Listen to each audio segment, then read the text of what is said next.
RM Said tersadar dan berdiri dari duduknya, tampak memerah wajahnya karena menahan amarah, mencabut keris dan dipandangnya, dan kemudian disarungkan kembali. Danuraja yek kowe isih urip lan saiki ana ing pangrapanku bakal tak welasake sastra wirangi Kanjeng Rama Suwardi. 3. Oh! Kesaksian ana Bapak Angkasa ing bumi ing desa Nglaro iki aku bakal njejekake adil ing bumi tanah Jawa. RM Said kecil bersama dengan adiknya RM Ambio dan RM Sabar sedang bermain kejar-kejaran.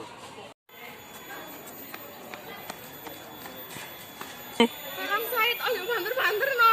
Yen ra banter jenenge duduk julungan lho. Kakang Said kuwi lho nek mlayu banter gak iso kecekel. Ya wis ceklen aku saiki jan sing dadi. Cukup kesel aku. Tidak ada sing kali apa ora, Kakang? Iya, Kakang, ayo adus nang kali wae. Bajike ora wae, mergo iki wis kesoren, mengko awake dhewe ora bisa mlebu amarga prajurit sing jaga regot galak-galak. Iya, Kakang, wae aku arep dijak Kang Sutawijaya ora entuk metu karo sing jaga regal. Ya wis di, ayo Kakang ditinggal wae. Terdengar suara memanggil RM Said kecil, datanglah Sutawijaya kecil dan Suradiwangsa kecil. Kowe ta Kakang Saradiwangsa lan Kakang Sutawijaya, ana apa? Den Mas kula njaluk mangki sampeyan tilem ten dalem kepatihan mawon. Yang Sumanorso dihadang Raden Mas Said, Suradiwangsa dan Sutawijaya. Wayah eyang piksa apa sing lagi mbok galih mengalihake kedadian dek rumahan kudu ora ndakake ciking atimu.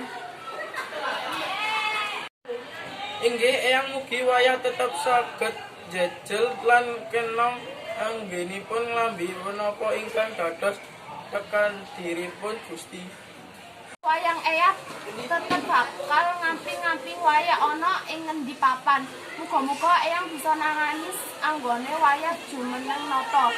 Eyang yo ora priksa apa sing wis ditulis lan tinegir marang Kang Sira wayah. Sandiwangsa lan kowe Sutawijaya aja pedhot anggonmu tansah ngamping-ngampingi wayahku. Inggih Kanjeng Ratu Sepuh, kula tansah Inggih Kanjeng Ratu Sepuh, kula tansah ngesetokaken dawuh pangandika panjenengan dalem, jer merdika njejekaken dalem. Bebasan muka deleng ing netaku. Kula sematen ugi Kanjeng Ratu Sepuh, kang bena Gusti Dening adil lan pamulyaning bangsa. Kanthi nyawa kula entengaken bebasan remu kasawurna patuntutan bena. Ya, kabeh aturmu aku ora nyelaki, mergo aku priksa dhewe yen kowe kabeh kekancan lan paseduluran Mikola isih cilik ingkang tasura.